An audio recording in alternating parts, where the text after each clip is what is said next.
The fighter tank commander's disappearance in 1944 became one of World War II's most baffling mysteries, vanishing without a trace during the chaos of battle. 4 decades of silence followed before an expedition uncovered evidence that would rewrite history and challenge everything we thought we knew. Before we begin, make sure to subscribe to the channel and comment where you're watching from. John Smith was only 25.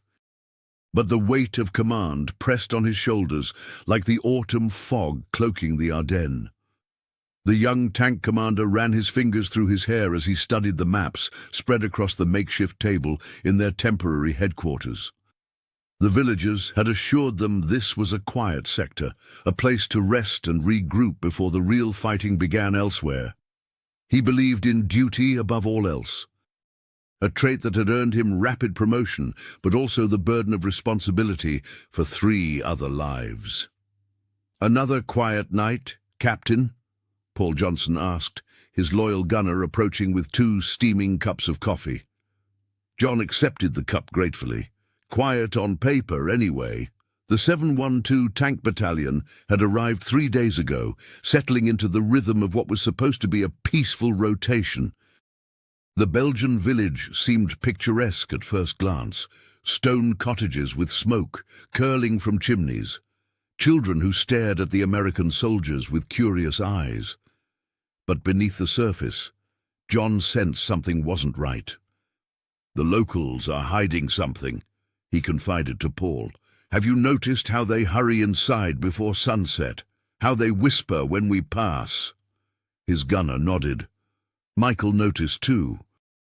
Says it reminds him of his grandmother's farm before a storm hits. Every night, John couldn't ignore the unease prickling at the back of his neck. He would stand outside their quarters, listening to the barking of dogs along the tree line. Those weren't the casual barks of village mutts. They sounded more like a warning than background noise. That evening, as darkness fell early in the Belgian autumn, John was reviewing patrol routes when the pounding began. Urgent, desperate knocks that seemed to shake the very doorframe. "Captain Smith, please, you must come." John opened the door to find an elderly farmer, his face ashen in the dim light, clutching a worn cap in trembling hands.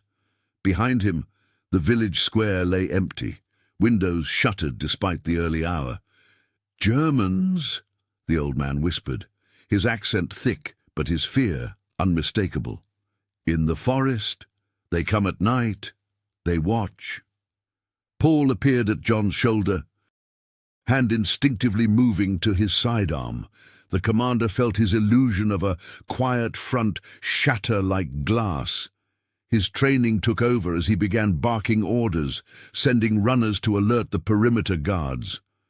As the battalion sprang to life around him, John caught sight of Sarah Davis hurrying across the square, the radio operator's face tense with purpose. Whatever peace they thought they'd found in this corner of Belgium was over. The war had found them after all. The Belgian dawn broke reluctantly through the fog, casting long shadows across the encampment. John Smith emerged from his tent, rubbing sleep from his eyes as he adjusted his commander's cap. The weight of responsibility pressed against his chest like a physical thing. At 25, he was younger than many of his men, but the war had aged them all beyond their years. Paul Johnson was already waiting by the tank, methodically checking the gun mechanisms with practiced hands. The rosary beads wrapped around his wrist caught the early light as he worked. "Morning, Commander," Paul nodded, his voice steady despite the tension that hung in the air. "She's ready to roll." John clasped his gunner's shoulder. "Thanks, Paul. I can always count on you."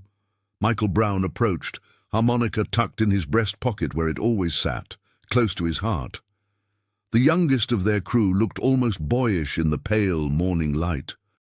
But his eyes held the same weathered look they all shared. "Another day in paradise," Michael quipped, though his smile didn't quite reach his eyes. He patted the side of Detroit Steel affectionately. "At least we've got good company." The crunch of boots on frozen ground announced Sarah Davis's arrival. The battalion's only female radio operator carried herself with the same professional demeanor she always maintained, though John noticed the dark circles beneath her eyes. "Your orders, Commander," she said, extending a folded paper. As John reached for it, their fingers brushed momentarily. Sarah's gaze lingered on his face a beat too long, concern evident in her expression. "It's supposed to be routine," she added quietly. "Just observation." John studied the paper, tracing their patrol route through the Ardennes forest. Simple enough, a 6-hour circuit through the misty woods north of the village, watching for any German movement. "A radio check every 30 minutes, Sarah instructed, her voice dropping. "Please don't miss one. The weather report says the fog will thicken by noon." John nodded, folding the orders into his pocket. "We'll be back before dinner." The crew climbed aboard their armored vehicle, settling into the familiar confines of cold steel. Through the open hatch, John could see the Belgian village still sleeping, smoke rising from a few chimneys. Somewhere, a dog barked, a warning or a greeting, he couldn't tell. As the engine rumbled to life, John looked at each member of his crew. Paul with his quiet faith, Michael with his youthful resilience, and outside, Sarah watching them with that same worried expression. No words were needed as their eyes met. The silent promise passed between them like an electric current. Whatever waited in the fog, they would face it together, family forged in fire, bound by something stronger than blood. "Detroit Steel, rolling out," John radioed, and the tank lurched forward, disappearing into the mist that swallowed the forest whole. The dense Belgian forest swallowed John Smith's tank whole, the massive steel beast suddenly dwarfed by ancient trees that stood like silent sentinels in the mist. The tracks of Detroit Steel crunched softly against the frost-covered ground, creating an eerie, muffled rhythm that seemed to pulse through the morning air. Inside the confined metal space, John inhaled deeply, his nostrils filling with the conflicting scents of pine sap, motor oil, and the nervous sweat of his crew. "You see anything out there, Commander?" Paul Johnson asked, his fingers drumming nervously against the gun controls. The gunner's eyes were fixed on the periscope, searching for any movement in the swirling fog. "Just trees and more trees," John replied, his voice steady despite the unease crawling up his spine. Michael, keep your eyes on our 3 o'clock. Something doesn't feel right." The youngest crew member nodded, his harmonica tucked safely in his breast pocket instead of between his lips for once. Michael Brown's usual cheerfulness had evaporated with the morning dew, replaced by the tense vigilance that came with experience beyond his years. John reached for the radio, adjusting the frequency with practiced movements. "Headquarters, this is Detroit Steel. We have possible movement north of Sector 5, requesting confirmation, over." His voice remained calm and professional, betraying none of the anxiety that made his heart hammer against his ribs. The radio crackled in response, spitting static like angry bees. John waited, counting seconds in his head before trying again. "Headquarters, do you copy? We have potential contact, requesting instructions." More static followed, then complete silence. The commander exchanged worried glances with Paul, whose fingers had stopped their nervous tapping. Something was interfering with their communications, or worse, headquarters had gone dark. "Should we turn back?" Michael whispered, his young face pale in the dim interior lighting. John shook his head. "We continue as planned. Sarah will figure out the radio issue." He thought of the battalion's radio operator back at base, her competent hands working the dials. Her brow furrowed with concentration as she tried to re-establish contact. The tank rolled forward, deeper into the unknown. Outside, the mist thickened until it resembled a white wall, obscuring everything beyond a few yards. The familiar world seemed to recede with each rotation of the treads, leaving them isolated in a bubble of steel and uncertainty. "Detroit Steel," Paul murmured, running his hand along the interior wall. "I never thought I'd miss actual Detroit so much." "We'll see it again," John assured him, though his eyes remained fixed on the periscope. "All of us will." As they pressed onward, the veil of mist and gently falling snow wrapped around them like a shroud, hiding them from the world and hiding the world from them. The German offensive struck without warning. One moment, the Belgian forest was eerily silent. The next, artillery shells rained down, shattering the battalion's sense of security. The peaceful rotation they had expected transformed into chaos within minutes. Soldiers scrambled for cover as communication lines became a jumble of panicked voices and broken transmissions. Sarah Davis hunched over her radio equipment, fingers flying across dials as she tried to restore order to the airwaves. Sweat beaded on her forehead despite the winter chill. The only woman in the battalion had never felt the weight of her responsibility more acutely than now, when lives hung in the balance of clear communication. "Alpha Company, report position," she called, her voice steady despite the tremor in her hands. Static answered, punctuated by fragments of desperate messages. "Bravo, confirm coordinates." More static. In the command tent, officers huddled around maps, their faces illuminated by flashlights as they struggled to make sense of the rapidly deteriorating situation. "Where's Detroit Steel?" the battalion commander demanded, his voice cutting through the noise. Sarah's stomach twisted into knots. John Smith's tank had been radio silent for 20 minutes, far too long in the midst of an attack. She adjusted her headset and tried again. "Detroit Steel, this is base. Do you copy?" For a moment, nothing. Then, through the crackling static, John's voice emerged, distant but unmistakable. "Base, this is Detroit Steel. We're approximately 2 miles northeast of Checkpoint Charlie." His transmission wavered. "Heavy fog, limited visibility." "Return to base immediately," Sarah instructed, relief flooding her voice. "German advance confirmed in your sector." "Copy that," John responded. Then, after a pause, "Wait, we see something. Going to investigate." Sarah leaned forward. "Detroit Steel, negative. Return to base now. Do you copy?" Only static answered her call. "Detroit Steel, respond!" Her voice rose as she repeated the call, turning heads in the command tent. "John, do you copy?" Nothing but the hollow hiss of an empty channel.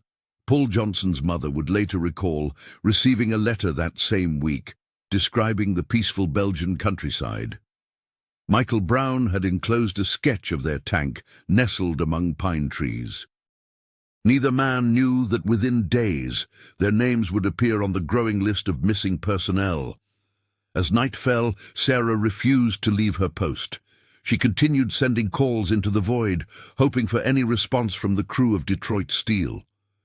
The radio equipment hummed beneath her fingertips, a lifeline stretched into darkness. "They're good men," she told the commander when he ordered her to rest. "They'll find their way back." But as dawn broke over the Ardennes, Detroit Steel remained silent, swallowed by the mist and the merciless advance of war. The whispers began in the village tavern, hushed voices exchanging fragments of sightings. "I saw it through the trees," old Pierre insisted, his weathered hands trembling around his glass. "An American tank, silent as death, half buried in leaves." The rumors spread like wildfire through the small Belgian community, each telling adding new details. Children gathered at the edge of the Ardennes, peering through gaps in the hedgerows, hoping to glimpse what adults called the ghost tank. They made up elaborate stories about the brave soldiers inside, fighting invisible battles against the Germans. Parents warned them to stay away from the forest, but curiosity proved stronger than fear. Farmers reported strange occurrences, German patrols that approached the area but never fired, instead retreating with unusual haste. Marie, the baker's wife, swore she saw shadowy figures leaving small parcels near where the tank was rumored to rest. "Not all wearing German uniforms," she whispered after Sunday Mass, crossing herself quickly. The village priest heard countless confessions that winter, some mentioning acts of mercy that could be considered treason. He kept these secrets locked behind his collar, understanding that war created impossible choices for ordinary people caught between armies. Meanwhile, across the ocean in Detroit, Mary Smith sat at her kitchen table every Sunday afternoon, pen in hand, writing letters she wasn't sure would ever find their recipient. "My dearest John," she began each time, filling pages with news from home, neighborhood gossip and the weather, anything to maintain the illusion of normalcy. "The factory is hiring more women now," she wrote in one letter. "Mrs. Peterson from down the street started last week. I might join her soon if things don't change." She never mentioned her growing fear or the pitying looks from neighbors when mail delivery passed her house without stopping. Each night, Mary knelt beside her bed, fingers working through rosary beads that had belonged to John's grandmother. Her prayers were simple but desperate.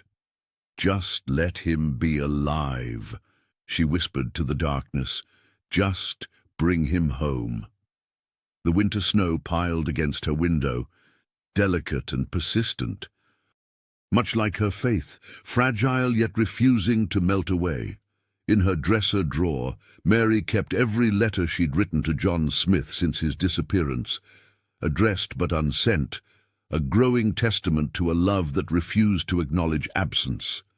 Beside them lay his photograph, the tank commander's confident smile, frozen in time, unaware of the legend he was becoming in a village an ocean away. The days inside Detroit Steel had begun to blur together. Paul Johnson sat hunched in the corner, his broad shoulders tensed as he carefully divided their remaining chocolate rations into impossibly small squares. The gunner's hands, once steady enough to hit targets hundreds of yards away, now trembled slightly as he worked. "1 piece each," Paul announced, his voice hoarse from the cold. "Make it last." John Smith nodded, watching his loyal crew member with a mixture of pride and anguish. The commander had stopped counting the hours since they'd become trapped, knowing that such measurements only fed despair. Instead, he focused on the immediate, conserving heat, rationing supplies, and maintaining their fragile morale. In the dim light filtering through the viewports, Paul pulled out his battered prayer journal. The small book, worn at the edges and stained with oil, had been his constant companion since basic training. He thumbed through pages filled with scripture and personal reflections until he found an empty space. Taking a stubby pencil, he began to write. "For my mother," he whispered, the words forming slowly on the page. "I did my duty. I wasn't afraid." His handwriting, usually neat and controlled, wavered across the paper. On the other side of the cramped compartment, Michael Brown sat with his back against the cold metal wall. The youngest crew member's face was gaunt, his youthful features sharpened by hunger and cold, yet his eyes retained a stubborn light as he raised his harmonica to his lips. 3 notes, then silence. 3 more, then silence again. The SOS pattern had become Michael's nightly ritual, a desperate Morse code played into the darkness.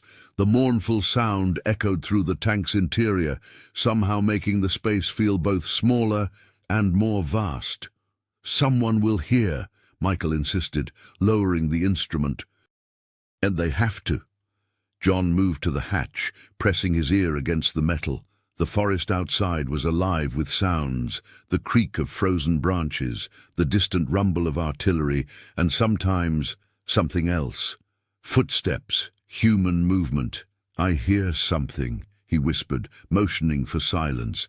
The 3 men froze, barely breathing as they strained to listen. Boots crunching on snow, a hushed voice, then nothing. "Hello," John called, his voice barely audible. "We're Americans." But only the wind answered, howling through the trees like a mocking reply. The commander slumped back, exchanging glances with his crew. They didn't need to speak the fear aloud that they were becoming ghosts while still alive, forgotten men in a metal coffin. Paul returned to his journal, Michael to his harmonica, and John to his vigil. Outside, the war continued without them. Inside the cold confines of Detroit steel, John Smith hunched over the tank's damaged radio system, his fingers numb but determined. The commander had disassembled the panel for the third time, salvaging tiny screws and copper wiring from less essential components. His breath formed small clouds in the frigid air as he worked, refusing to acknowledge the growing knot of dread in his stomach. "Anything?" Paul asked, his voice barely above a whisper. The gunner had been rationing their remaining water, marking careful lines on canteens with a pocket knife. John shook his head. "Not yet, but I think I can bypass the damaged circuit if I can just—" His voice trailed off as he twisted two wires together, causing a brief spark. For 5 days now, they had been stranded in the same position. The tank's left track shattered beyond repair after hitting what they suspected was an anti-tank mine.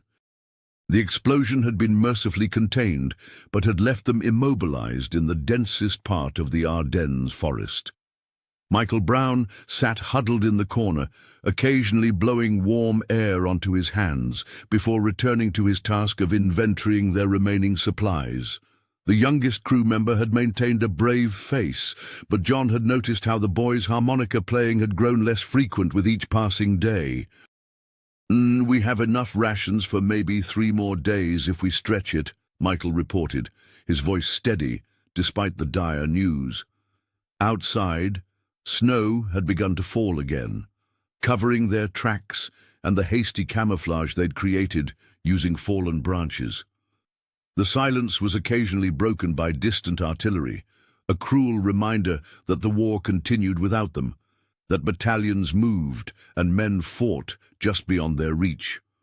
What none of them knew was that at that very moment, a replacement tank was rumbling through a clearing just half a mile east of their position. Lieutenant Wilson, commanding the relief vehicle, studied his maps with frustration. The coordinates he'd received had been garbled in transmission, a single-digit error sending his rescue mission in the wrong direction. "Sir, should we continue the search pattern?" his driver asked. "Negative. Command was clear. If we don't find them by nightfall, we return to base." "The offensive isn't waiting for anyone." Back in Detroit steel, John finally coaxed a faint crackle from the radio. His heart leaped as he grabbed the transmitter. "This is Tank Commander Smith, 712th Battalion. We are immobilized and requesting immediate assistance. Does anyone copy?" Over. The static that answered seemed to fill the tank, pressing against them like a physical force. Paul closed his eyes, fingering the rosary in his pocket. Michael stared at the ceiling, while John kept his finger on the transmit button, repeating their call sign until his voice grew hoarse. The replacement tank turned away, its engine noise fading into the distance, leaving only the soft patter of snow against steel. The sound came just after midnight, a hesitant tapping against the steel hull that startled John Smith from his fitful sleep. Inside Detroit steel, the atmosphere had grown thick with desperation and the sour smell of unwashed bodies. Paul Johnson clutched his rosary tightly, whispering prayers that had become a constant rhythm in their metal prison. "Someone's out there," Michael whispered, his young face gaunt in the dim emergency light. The harmonica lay silent in his lap, its notes having grown weaker with each passing day. John pressed his finger to his lips, motioning for silence. They had been trapped for 4 days now, conserving what little remained of their rations and fuel. The tank commander crawled to the hatch, pistol drawn, heart hammering against his ribs. "American? You alive?" The voice outside was barely audible, heavily accented but unmistakably English. John hesitated, years of training screaming caution. "Identify yourself," he demanded through the crack. "Please, quick," came the urgent reply. "Others will see." With a nod to Paul, who aimed his sidearm at the hatch, John unlocked it just enough to peer out. In the moonlight stood a German soldier, no older than 20, terror and determination battling across his features. The enemy soldier thrust a bundled package through the opening. "For your wounded," he whispered, pointing to the scrap of paper attached. "Bread, bandages, not poison, I swear." John's fingers trembled as he accepted the offering, their tips brushing against the German's, both calloused, both human. For a heartbeat, their eyes met, and something unspoken passed between them. "Why?" John asked. The soldier glanced nervously over his shoulder. "My brother, he was tank crew too. Russia, never came home." He tapped his chest. "Same men, different uniforms." Paul lowered his weapon, recognition dawning on his face. The gunner had lost his cousin in North Africa the previous year. "There are others," the German continued. "We bring what we can, at night only." Michael moved closer, hope illuminating his hollow cheeks. "Can you get word to our battalion?" The soldier shook his head. "Lines moving, too dangerous." He pointed east. "Your army? They search wrong place." Before John could respond, a distant shout echoed through the trees. The German stiffened. "Tomorrow night," he promised, melting back into the darkness. Inside the tank, the three men gathered around the bundle. Fresh bread, medical supplies, even a small flask of water. Paul unwrapped a chocolate bar with reverent hands. "Enemies," he murmured, breaking the chocolate into 3 equal pieces. "Not tonight," John replied, accepting his portion. For these precious hours, the war had paused, the lines between them blurred by a simple act of mercy. In the bitter cold of the Ardennes, humanity had found a way to survive. As the war raged on, the men of the 712th Tank Battalion tried to put the disappearance of Detroit Steel behind them. Colonel Richard Hayes, the battalion commander, dismissed the villagers' accounts as mere superstition. "Locals see ghosts in every shadow," he told his officers during a briefing. "We have a war to win, not folk tales to chase." The Belgian villagers, however, continued to whisper about strange noises in the forest. Children claimed to have seen figures moving near the tree line at dusk. An elderly woman swore she heard the faint notes of a harmonica drifting through the mist one winter night, but without concrete evidence, these stories remained just that, stories. Back in Detroit, Mary Smith refused to believe John was gone forever. Each morning, she wrote another letter, filling pages with news from home, prayers and promises of a future together. Her mailbox remained empty of replies, but her determination never wavered. "The army can't find a body, so I won't find closure," she told her sister during tearful late-night phone calls. The parents of Michael Brown traveled to Washington 3 times, pleading with military officials to expand the search area. Paul Johnson's mother lit a candle in church every Sunday, placing his photograph beside it. The families formed a tight bond, united by grief and stubborn hope. After the war ended, official search parties combed the Ardennes, but they relied on intelligence reports that placed Detroit Steel 5 miles east of its actual location. A cartographer's error, a simple misplaced coordinate, sent teams trudging through the wrong valleys for weeks. When nothing was found, the case was filed away, gathering dust in a Pentagon basement. Sarah Davis, now discharged from service, couldn't shake the guilt. She requested the radio logs repeatedly, convinced she'd missed something crucial that might have saved the crew. Military bureaucracy stonewalled her efforts until she finally gave up, though the nightmares of static-filled transmissions never ceased. By the 1950s, the lost tank had become a legend in military circles, a ghost story told to new recruits. Veterans of the 712th would gather at reunions, raising glasses to their missing brothers, keeping the memory alive through anecdotes and fading photographs. For the families, time moved differently. They existed in a painful limbo, unable to fully grieve, unwilling to abandon hope. They marked birthdays with small, private ceremonies. They jumped at unexpected knocks on the door. They scanned the faces of strangers in crowds, searching for eyes they once knew. And all the while, beneath the quiet forest floor, Detroit steel waited to be found. Henri Martin had been just 9 years old when he witnessed the American tank vanish into the mist-shrouded Ardennes forest. That winter morning in 1944 had etched itself into his memory, the rumble of steel tracks fading into silence, the anxious whispers of villagers, and later, the absence of any return.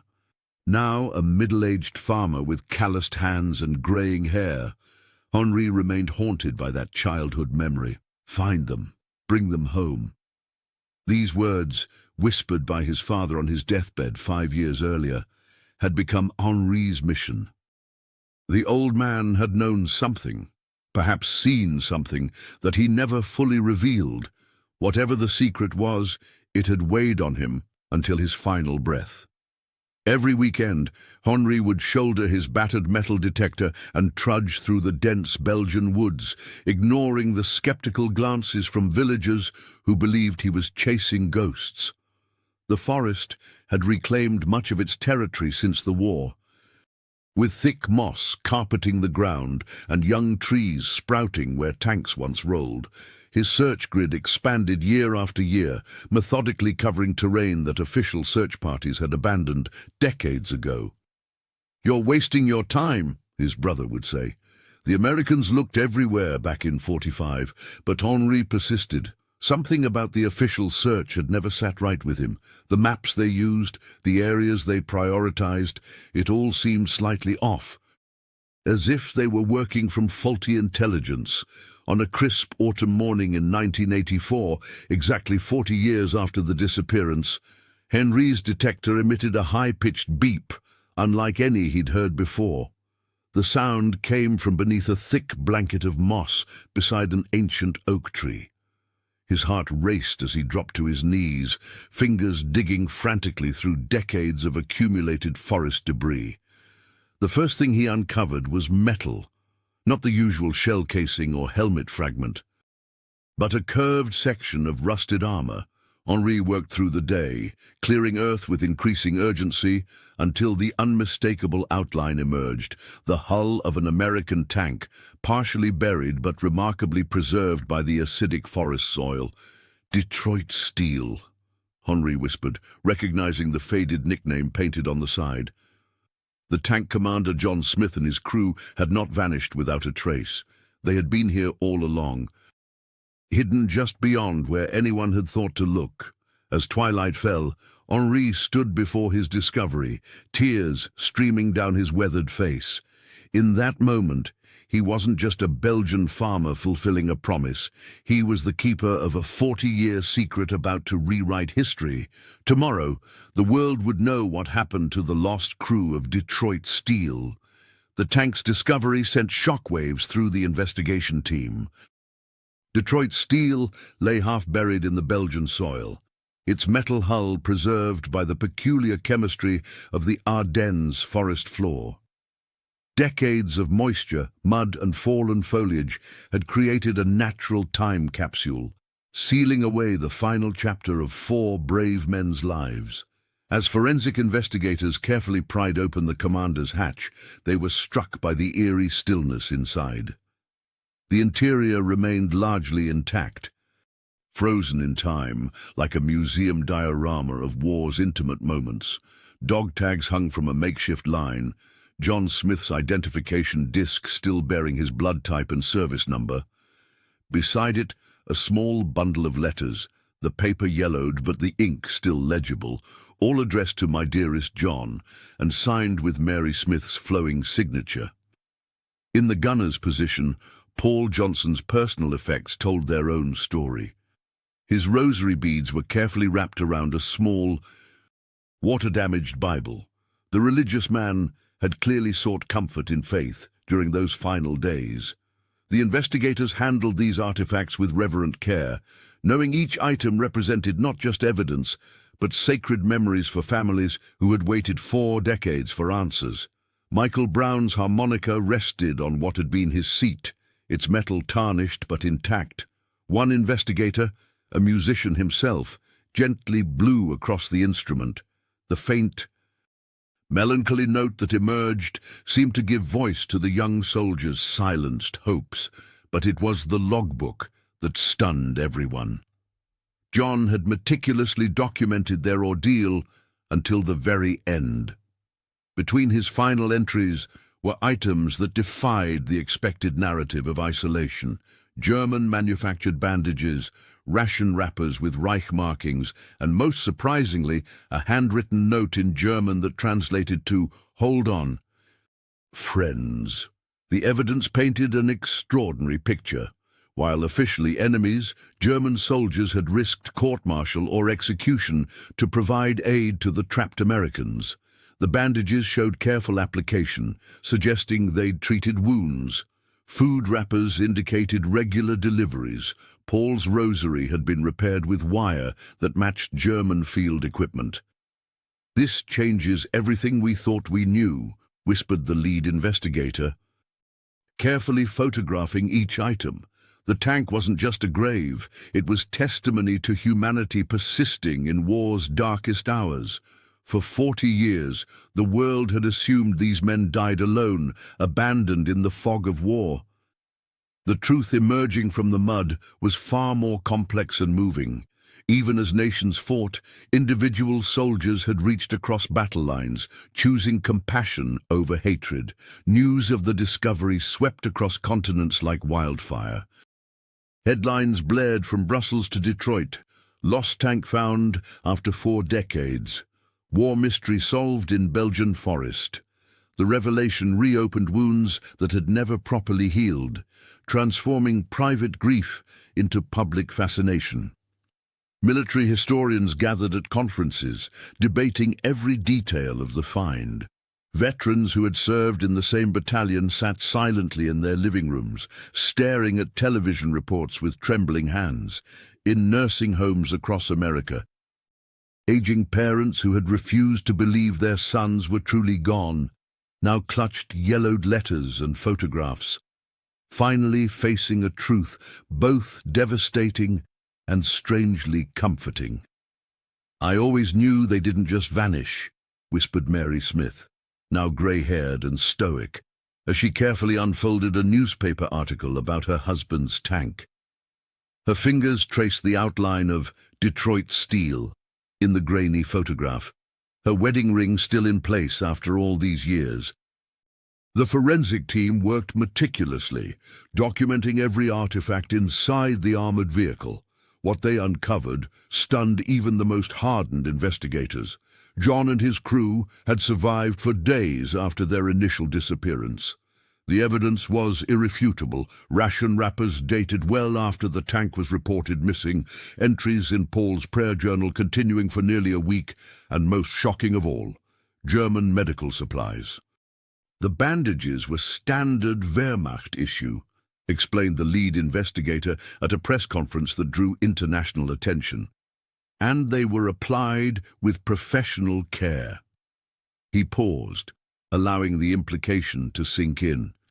Someone from the other side was helping them. Veterans on both sides struggled to reconcile this revelation with their memories of brutal combat. An elderly Belgian man who had been a resistance fighter wept openly during a television interview. "Even in our darkest hour," he said, "humanity found a way." The military establishment responded with uncomfortable silence. Official records had long listed the crew as missing in action, presumed killed. Now they faced questions about why rescue attempts had failed, why reports of villagers seeing the tank had been dismissed. Most poignant were the personal effects now carefully preserved in acid-free containers. Michael's harmonica with teeth marks showing how desperately he'd clung to it. Paul's rosary beads worn smooth from constant prayer, John's final orders meticulously maintained until the end. "They didn't die in battle," said a military historian softly. "They survived together, aided by acts of mercy from those we called enemies." He shook his head in wonder. And in the most brutal winter of the war, compassion somehow crossed the lines. The dusty attic of an old Belgian farmhouse yielded an unexpected treasure in 1986. A leather-bound diary, its pages yellowed and brittle with age, belonged to Klaus Müller, a German soldier stationed near the village during that fateful winter. The discovery sent ripples through the already emotional investigation, adding a profoundly human dimension to the story of Detroit Steel. Klaus had written in meticulous detail about his secret missions of mercy. "Tonight I brought bread and bandages again," one entry read. "The American tank commander, tall with kind eyes, thanked me in whispered German. I wonder if he knows I could be shot for this." His entries revealed how he and two other German soldiers had formed a silent pact to help the stranded Americans, sneaking supplies during patrol changes when they wouldn't be missed. The diary painted Klaus as a man torn between duty and conscience. He wrote of his brother, Franz, who had died alone in the snow outside Stalingrad 2 years earlier. "No one was there to help him," Klaus confessed in one particularly heart-wrenching passage. "I cannot let these men suffer the same fate, even if they wear a different uniform." Military historians were stunned by the detailed accounts. Klaus had documented each item smuggled to John Smith and his crew: chocolate bars, medical supplies, even a small flask of schnapps on Christmas Eve. The German soldier had kept track of Paul's worsening cough and noted how young Michael would play soft melodies on his harmonica when he thought no one was listening. "We were all just boys in the snow," he wrote in his final entry about the tank. Praying to see spring again. The diary corroborated evidence found inside the tank: German-issue bandages wrapped around what appeared to be Paul Johnson's injured arm, ration wrappers with Wehrmacht markings, and even a small note written in German that translated to "Hold fast, help is coming." The help Klaus had promised never materialized. His unit was suddenly transferred east 3 days later. After the war, Klaus had returned to the village, haunted by memories and wondering about the fate of the men in the steel coffin. He never learned what happened to them, carrying that burden until his death in 1978. His widow had preserved the diary, unaware of its significance, until news of the tank's discovery reached her.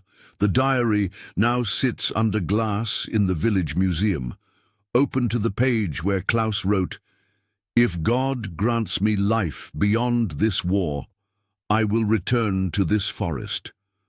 I will find them and tell their families they were brave until the end."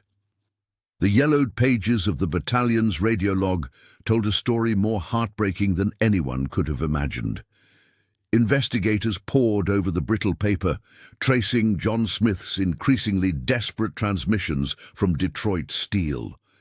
Each message grew fainter, crackling through static before disappearing altogether, like ghosts calling across time. Day 3. Position unchanged. Low supplies. "Respond!" The commander's voice had reached headquarters, but the response never reached him. A cruel twist of fate revealed itself in the military archives. A crucial message about the tank's location had been misfiled by an exhausted clerk, slipped between unrelated papers during the chaos of the German offensive. By the time it resurfaced, 48 hours had passed, 48 hours that made the difference between rescue and abandonment. "We found evidence they attempted to boost their radio signal using parts from their personal equipment," explained the lead investigator, holding up the remains of a modified transmitter. "They were resourceful until the end." Inside the tank, time had preserved the final moments of 4 men who refused to surrender to despair. Michael Brown's harmonica, once played hourly as both comfort and signal, lay silent beside his bunk. The instrument that had sent mournful notes through the forest now told its own story, its reed cracked from constant use, its surface worn smooth by nervous fingers. Paul Johnson's final entry in his prayer journal revealed both faith and acceptance. "Lord, if this is your will, grant us peace," he had written, the pen strokes growing shakier with each word, "and watch over those we leave behind." His rosary beads were found wrapped around the journal. The cross pressed into the final page as if in benediction, but it was John's last note that brought investigators to tears. Written on the back of a photograph of Mary, his words captured the essence of leadership even at the darkest hour. "If someone finds us, tell our families we fought together and we did not die alone. We held on as long as we could." No man could ask for better brothers than these.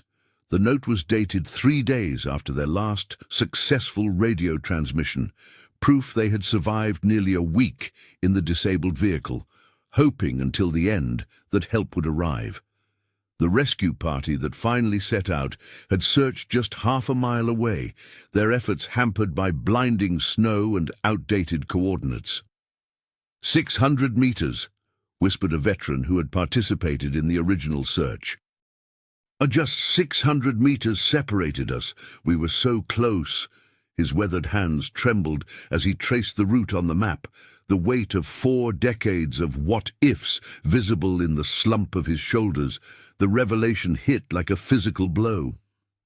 Detroit Steel had been a mere 600 meters from the main search grid all along. Colonel James Parker, who had led the original recovery mission in 1945, sat with his head in his hands as Henri Martin unfolded the weathered map across the table. The red X, marking where the tank was actually found, seemed to mock the decades of fruitless searching.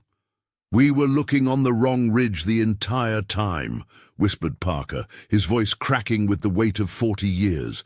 The search teams had combed the eastern slopes religiously, season after season, guided by outdated topographical maps and the fog-clouded memories of shell-shocked soldiers.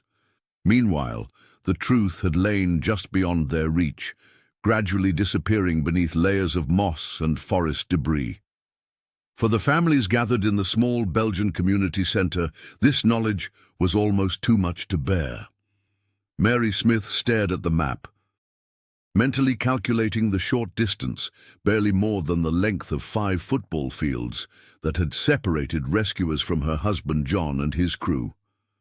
Her fingers trembled as she traced the contour lines, imagining her beloved waiting, hoping, perhaps even hearing distant voices that never came closer.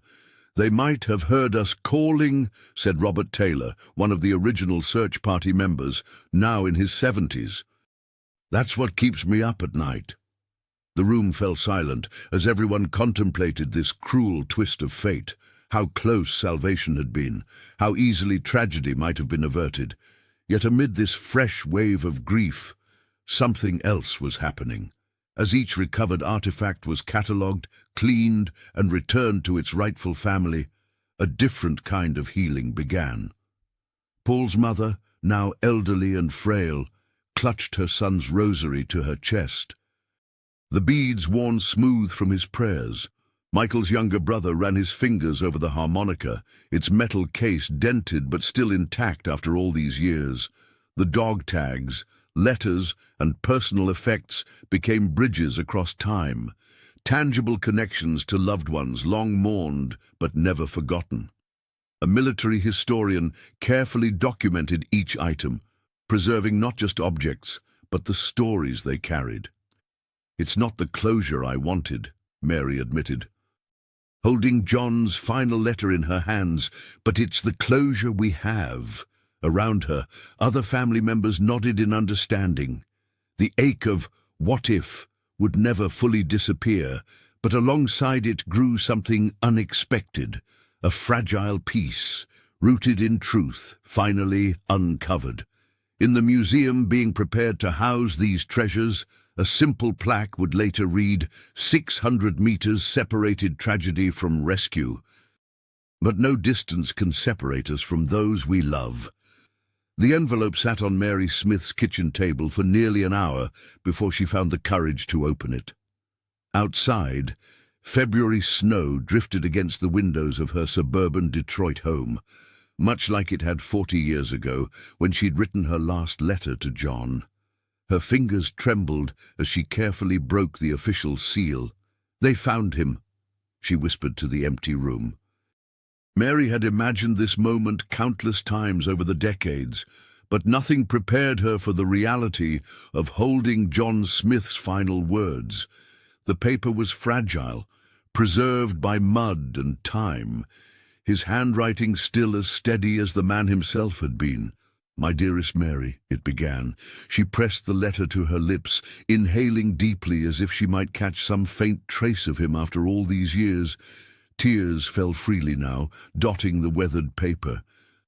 The grandmother of 3 sank into her chair, the weight of 4 decades of uncertainty finally lifting from her shoulders. "I always knew," she told her daughter later that evening. "A wife knows. I felt him out there all this time, waiting to come home." 300 miles away, Thomas Johnson received a small package containing his brother's rosary. The wooden beads were worn smooth from Paul's prayers in those final days, each one a testament to faith maintained even in darkness. Thomas, a Vietnam veteran himself, understood the brotherhood that had sustained the tank crew. That evening, he gathered his 5 grandchildren around the oak kitchen table that had been in their family for generations. "Your great-uncle Paul was a gunner," he began, letting the youngest child hold the rosary carefully. "But more than that, he was a man who never abandoned his friends." The children listened intently as Thomas explained how the crew of Detroit Steel had faced their fate together, how German soldiers had risked execution to bring them supplies, and how Paul had written prayers for each of his crewmates in his final days. "War makes enemies," Thomas said, his voice growing soft as he touched the cross pendant. "But sometimes it reveals who we truly are beneath the uniforms." The oldest grandson, 16 and contemplating military service himself, asked what had happened to the other families. "We write to each other," Thomas explained. "Mary Smith sends Christmas cards every year. Michael Brown's sister calls on the anniversary. We've become a family of our own, connected by what we lost and what we found in that Belgian forest." He placed the rosary in a small display case, positioning it where morning light would catch the beads. "Your great-uncle believed in something greater than the war," Thomas said. "That's the real treasure they found in that tank. Not just dog tags and letters, but proof that compassion outlasts conflict." News of the discovery spread through the small Belgian village like ripples on a pond. The church bells rang out across the valley, summoning residents to a gathering unlike any other in 40 years. Elderly men and women who had witnessed the war as children now shuffled slowly up the worn stone steps, their faces lined with memories that had never fully faded. Henri Martin stood at the altar, his weathered hands trembling slightly as he clutched the dog tags he had unearthed after decades of searching. The metal discs caught the light from hundreds of candles, their engraved names, John Smith, Paul Johnson, Michael Brown, visible to all who gathered close. For Henri, this moment represented the culmination of a promise made to his father on his deathbed. The burden he had carried since boyhood was finally lifted. "Today, we honor not just the fallen, but the truth," Henri said, his voice echoing through the ancient stone church. "These men were never truly lost. They lived in our stories, in our memories." The village priest led prayers in French, then English, the words floating up toward the vaulted ceiling. Elderly villagers who had once whispered about the mysterious tank in the woods now openly shared their recollections. Marguerite, now 83, recalled how her mother had secretly left bread near the forest edge, never knowing if it reached the stranded Americans. In the front pew sat 3 Americans, relatives of the tank crew who had traveled across the ocean. Paul's younger brother, now a grey-haired veteran himself, clutched a photograph of the gunner in his dress uniform. Beside him, Mary Smith's daughter held her mother's final letter to John, never sent but preserved for 4 decades. Most surprising were the 5 elderly Germans who had traveled from Munich and Hamburg. Children of soldiers who had served in the Ardennes, they came seeking reconciliation. One woman, her eyes brimming with tears, explained that her father had confessed on his deathbed to helping the boys in the metal coffin. As night fell, the congregation moved outside, forming a procession that wound through the village streets toward the forest edge. Each person carried a candle, creating a river of light that flowed toward the spot where Detroit Steel had rested for so long. There, under stars that had witnessed both the horror of war and the miracle of compassion, former enemies stood shoulder to shoulder. The story of the tank crew had transcended national boundaries, becoming a testament to the humanity that persists even in humanity's darkest hours. They were not just soldiers, Henri said, as he placed his candle on the hallowed ground.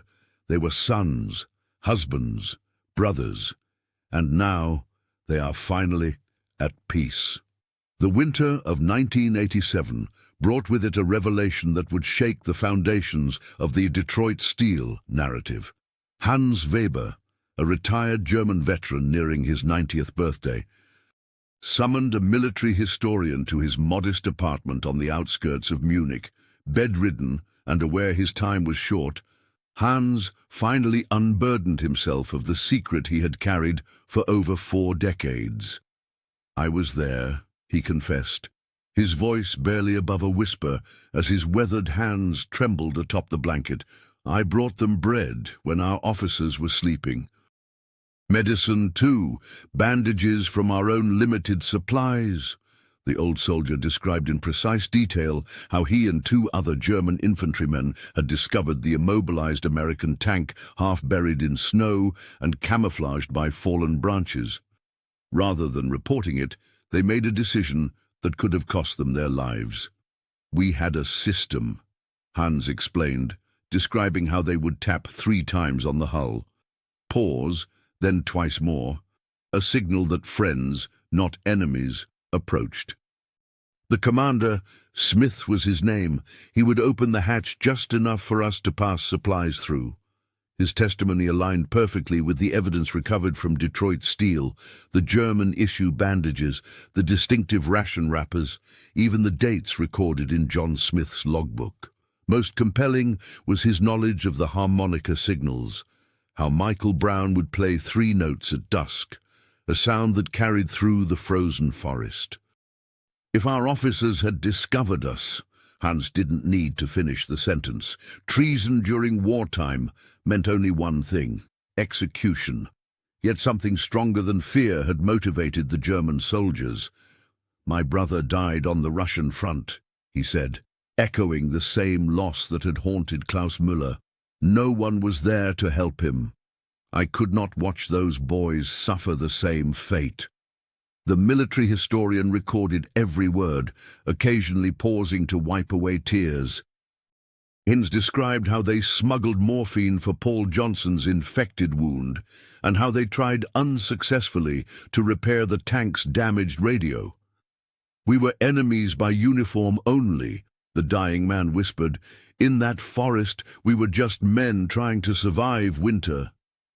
3 days after his confession, Hans Weber passed away peacefully in his sleep.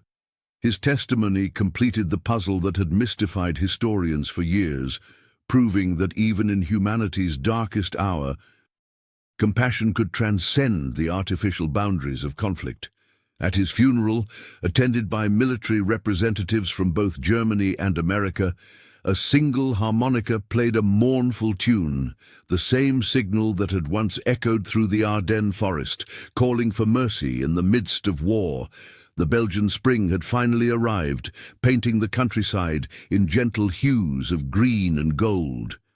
Birdsong filled the air as the church bell tolled slowly across the valley, each resonant note marking the solemn occasion that had drawn people from across continents. 4 coffins, each draped with an American flag, rested before the gathering. The remains of John Smith, Paul Johnson, Michael Brown, and the artifacts from their final days had finally come home. Mary Smith, now a grandmother with silver-streaked hair, stood straight-backed beside the first coffin, her fingers tracing the folded flag as if searching for the warmth of her husband's touch. Paul's brother clutched the restored rosary in weathered hands, his military posture unwavering even as tears tracked down his lined face. Beside him stood Michael's sister, who had never stopped believing her brother would somehow return. Sarah Davis, now elderly but with the same watchful eyes, had traveled from Arizona to honor the men whose voices she had sought in the static for so many decades. They were more than soldiers, the chaplain said. His words carrying across the hushed gathering, they were brothers who faced the darkness together. Henri Martin stood among the mourners, the metal detector that had finally brought closure leaning against a nearby tree. His mission, begun as a boy's promise to his father, was complete. The Belgian farmer nodded respectfully toward Hans Weber's son, who represented the German families whose acts of mercy had rewritten the narrative of hatred. When the formal ceremony concluded, a young soldier stepped forward with Michael's restored harmonica. Though it was actually John who had played it in those final days, a detail discovered in the commander's last journal entry, the instrument had become a symbol of their shared humanity. The soldier raised it to his lips, and the mournful notes of taps drifted across the meadow, touching something deep and unspoken in every heart present. As the coffins were lowered into Belgian soil, Mary placed John's letters atop his flag. "I always knew you fought bravely," she whispered, "but I never imagined you'd teach us all about forgiveness." The families gathered handfuls of earth, releasing them in a final gesture of farewell. Veterans from both sides stood shoulder to shoulder, former enemies united in respect. The past was finally honored, not just the tragedy of loss, but the triumph of compassion that had transcended battle lines during the longest winter of the war. The small Belgian museum opened on the 40th anniversary of the discovery, housed in what was once the village's schoolhouse. Inside, the remnants of Detroit steel were displayed with reverence, John Smith's weathered compass, Paul Johnson's rosary with its worn wooden beads, Michael Brown's harmonica still bearing the imprints of his fingers, and letters that had traveled across an ocean only to rest in darkness for decades. Every Saturday morning, Henri Martin, now grey-haired but still possessing the determined eyes of the boy who had promised his father to find the lost Americans, would guide visitors through the exhibits. Children would gather around the glass cases, their reflections mingling with the artifacts of men who had become legends. They were enemies on paper, Henri would explain. His English careful but clear, but in the forest, they were just men helping other men survive. The story reached beyond the village. Universities invited Hans Weber's son to speak about his father's secret acts of mercy. Military academies incorporated the Detroit Steel narrative into their ethics curriculum. Mary Smith, before she passed at 92, donated John's letters to the museum with a note that read, "Love outlasts war." In Detroit, Paul's brother established a scholarship fund for students pursuing peace studies. "My brother's rosary crossed battle lines," he told reporters. "The least we can do is help young people cross the divisions of today." The tank itself remained where it was found, too fragile to move, marked by a simple stone monument. Wildflowers grew around its rusted hull each spring, planted by local schoolchildren who learned that courage wears many uniforms.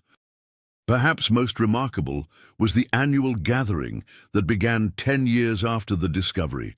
Families of the American crew would meet with descendants of the German soldiers who had risked everything to help them. They would share meals, photographs, and stories in the village square, their languages different, but their humanity shared. What happened here wasn't just about war, Michael's grandson once said during the gathering. It was about what remains when the guns fall silent. And so the legacy of 4 men trapped in steel continued to ripple outward, not as a tale of heroes or villains, but as proof that compassion can bloom in the harshest soil. Each visitor who left the museum carried with them not just the story of a lost tank, but the enduring truth that beneath the divisions we create, our capacity for mercy remains our most powerful weapon against darkness.